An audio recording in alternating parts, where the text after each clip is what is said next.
to get you up to speed with CloverDX releases.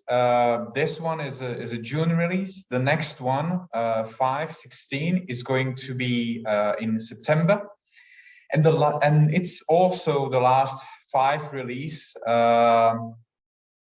because in December we do plan to go with 6.0, which will come with a lot of larger features, and looking forward to 2023. So with that said, release 5.15 contains a couple of improvements and one quite major feature, which is CloverDX library repositories. In last release, in 5.14, we introduced CloverDX libraries, which are self-packaged, let's call them zip files, with CloverDX artifacts, which you can use in Designer. I have a reminder slide on the next one, so I'll show it to you how it looks like, so you actually know what I'm talking about. These library repositories built on top of this functionality, and basically they are aiming for even simpler sharing of solutions and also automated dependency management. Another larger feature is introduction of 2 new OAuth 2 providers for HubSpot and Dropbox. We also redesigned security groups. For those of you who will be upgrading from older releases, this is not really applicable because it's not it does not affect your current environment, but will be available if you install a new one. If you are on a slightly older version and you plan to upgrade, we actually will be releasing a knowledge base article, which will have let's call it a patch file, an XML file with exported security groups, if you would like to install it on your current environment. And the last but not least, this is actually quite large upgrade as well, because this is mostly due to the decision from Microsoft to migrate out from basic authentication in Azure and Office 365 from basic authentication, and they will only allow you to connect using OAuth 2. So we introduced OAuth 2 to kind of support our customers who are currently in Microsoft environment and do send notifications from CloverDX Server.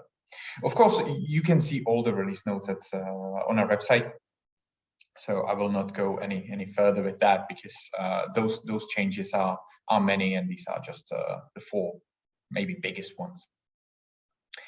So to kind of reintroduce CloverDX libraries, that's the feature which allows you to basically install a solution on CloverDX Server, which then is represented in all connected designers. So you will have a new section in your palette with all the subgraphs which are kind of bundled in that library.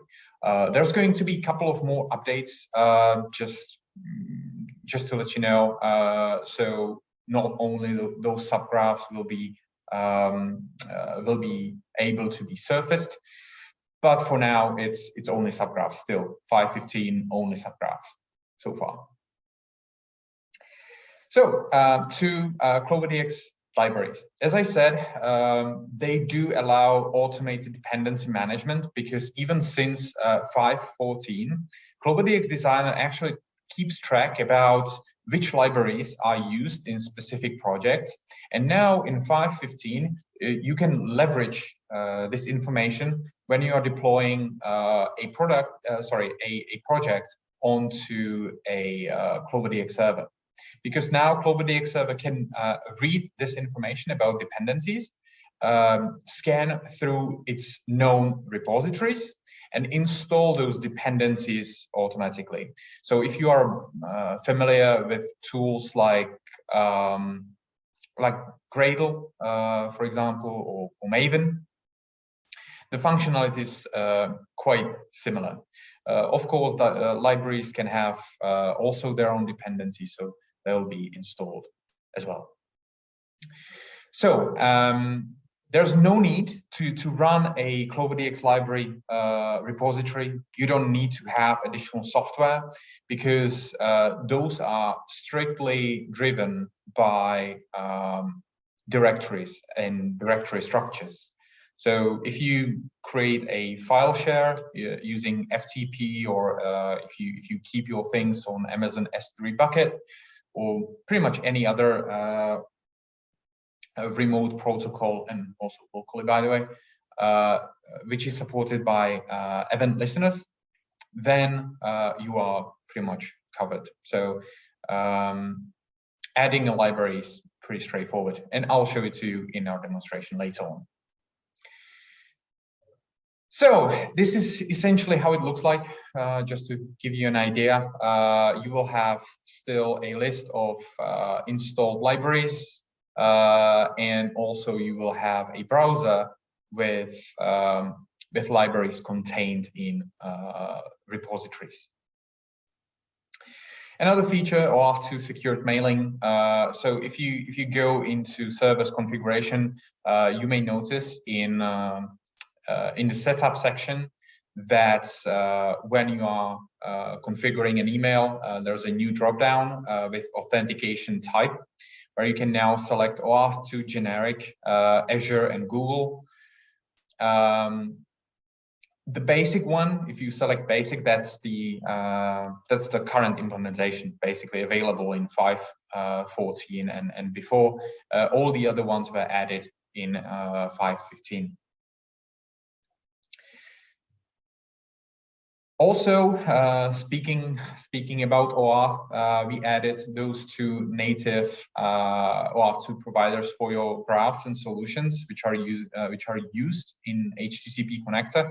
So you can very easily set up a connection to HubSpot and Dropbox. Basically, natively supported. You will have access to documentation and some help with scopes and URLs and these other things, which are very nice to have. Security groups now, in addition to existing administrator and all users, they now contain a couple of other groups, which are quite common in organizations we come across with, and these are fine-tuned for the purpose of how people are actually using Clover. So we did a little bit of research, asked around, and this is basically what we came up with.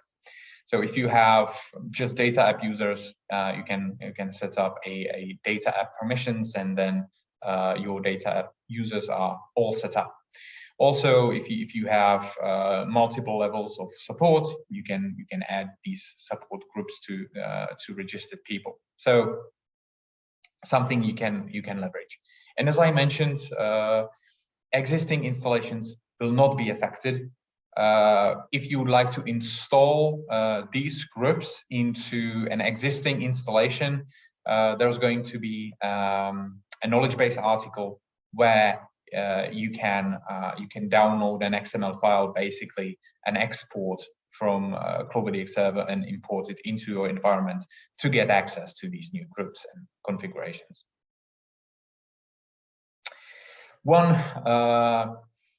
big change, which I do believe will not have that big of an effect, because this is about Profiler Console, which is kind of supplementary interface for CloverDX Server, which enabled users or people to see results of profiler jobs and results of executions of profiler probe component. This was rarely used, and it was a bit obsolete. So instead of investing into upgrade to most up-to-date technologies, we decided to remove it from the product so far without replacement. But we do have a replacement in our heads right now. which would allow you to profile data and see the results of those profiling and get some information about what you're really processing in your data jobs. Profiler Probe will still be in a product, so you can still use it in graphs, no problem. There's just one change with Profiler Probe. It will not persist results of its execution into a database. But if you still want to have these results persisted, you can just use database writer component to write it into maybe a custom database table. That's fine. That's still supported. Profiler Probe is still in the product. It's still supported, no problem. Some minor and major platform updates, amongst which Oracle 21c is now supported backend database. So if you are running older Oracle, we do recommend to upgrade to the latest one, which is 21, or at least the LTS version, which is, I think, 19c. The previous supported version was Oracle 18, which is now coming out of life or end of support, one of these two terms. And that's basically why we decided to upgrade to 21c, so to keep you in supported version of software. Similar thing with MongoDB, which got updated to version 4.6.0, which will allow you to use MongoDB in its latest releases. The previous driver we bundled was not compatible with those latest MongoDBs, so you should be covered now. Also, we removed InfoBright bulk writer without a replacement because we can't really support new drivers now. So that's why we decided to deprecate this component. And also, we will be stopping support of a couple of application servers. This is not in 5.15. It's not going to be even in 5.16, but since December 2022, so this year, in CloverDX 6.0, we will not support WebSphere 9, IBM WebSphere. Also, we will not be supporting Oracle WebLogic 12 and JBoss Enterprise Application Server. So most of these application servers do have some replacements, some instructions how to migrate from these application servers. You will find in a knowledge base article. These slides will be sent after our webinar today, so you should be able to access a knowledge base article. Also, there's a link in downloads page and notification about deprecation of these servers as well. So you should have access to all the resources we provide. Not related necessarily to release 5.15, but also we recently redone our customer portal where you can now access, if you have purchased one of the higher tier plans, meaning Plus or Enhanced, you will have access to professional services. This new customer portal will allow you to submit requests for those professional services, where our consulting team can help you with many challenges you might have with CloverDX, starting from best practices around deployment and also maybe implementation of entire project. So this is now supported by customer portal very easily using 2 clicks, and you will also get a view on how your projects are progressing in list or request link. Also, there's an information about your account manager. So if you need to get in touch quickly with your account manager, you can now use customer portal. And companies which are currently on a subscription level or on subscription plans, they can change DXU allocations directly in customer portal. So if you, for example, want to change designers for new server calls, you can do that from customer portal. Basically, you will raise a request for support, which will implement this change. Other features are pretty much as you are used to, and we are still working on it. We are upgrading customer portal even as we speak, so there's going to be new features coming up as well. All right, so let's take a look at CloverDX repositories. And for that, I'm gonna switch to my my server. So this is something you may be already familiar from 5.14. These libraries page did not change too much. There is a new button called Install Library from repository. I already have one installed. So if I click here, I will see which libraries are already present in my repository. If I would like to install some of them, I'll just click here. I can see some help from directly from this interface, and when I click install, I will get my libraries installed. If I would want to add a new repository, okay, come on. All right, it's installing, so I'll have it installed. They are probably bigger than I expected. That's what you get from clicking randomly. So when it actually installs, I already have one pre-installed. It's this metadata factory. I do have it in my palette, so I can introduce it using simple drag and drop. It's a subgraph which has some configuration. This particular solution basically is capable of manipulating metadata.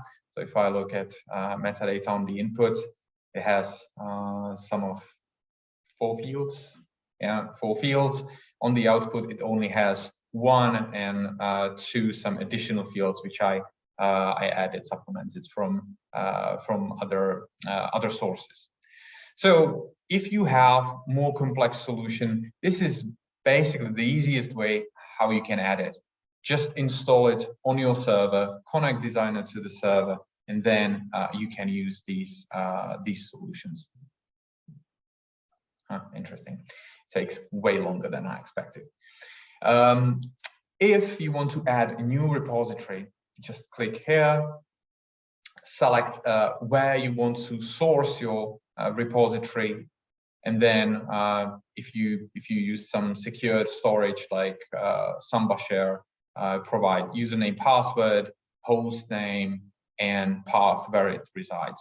I only do have local ones. So if I would like to add another one, I think it's opt and examples. Good. Can save, and now I can access 2 new solutions which now I can install. Right. So this one was actually quite quicker.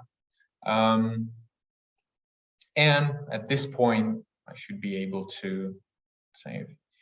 I should be able to see my examples in here as well. So if you have nice subgraphs, you will see logos and other things as well.